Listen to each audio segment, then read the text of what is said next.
আসসালামু আলাইকুম। এই জায়গাটা দেখে মনে হচ্ছে যে আমি উজবেকিস্তানে বসে আছি।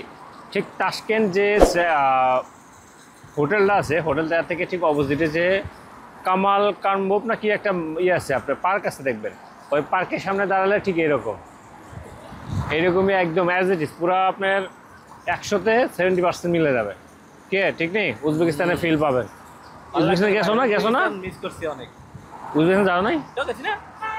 গেছে তো, পুরা উজবেকিস্তানের মতো ফিল হবে। হ্যাঁ, আর আমি এখন বসে আছি হচ্ছে কার্পেট মিউজিয়াম। এই যে দেখেন, এইটা হচ্ছে কার্পেট মিউজিয়াম, মাঝখানে রাস্তা, এই যে আন্ডারগ্রাউন্ড, এই দিক দিয়ে ওই পাশে যাব। তো এখানে বসে বসে আড্ডা দিতেছিলাম আর এটা এই ফিলটা নিচ্ছিলাম, যাতে এখানে একদম পুরা একবারে সবাই এই জায়গাটায় আসে, এসে এরকম ব্লগ করে। এই যে আমরা যেমন ব্লগ করতেছি, উনিও ওই রকম করে ব্লগ করতেছে। ঠিক আছে, এই জায়গাটাতে সবাই বসে বসে ব্লগ করে। হ্যাঁ, এই যে কার্পেট মিউজিয়াম এটা।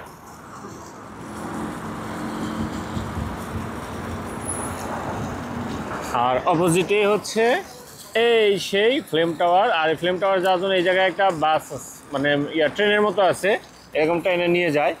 তো ওইটার জন্য যে সবাই লাইন দিয়ে দাঁড়ায় আছে। আর এটাতে হচ্ছে উনি সৈনিক এই ড্রাগনটারে মারতেছে, ড্রাগনের মুখ দিয়ে পানি বেরোচ্ছে আর উনি মারার জন্য বসে আছে।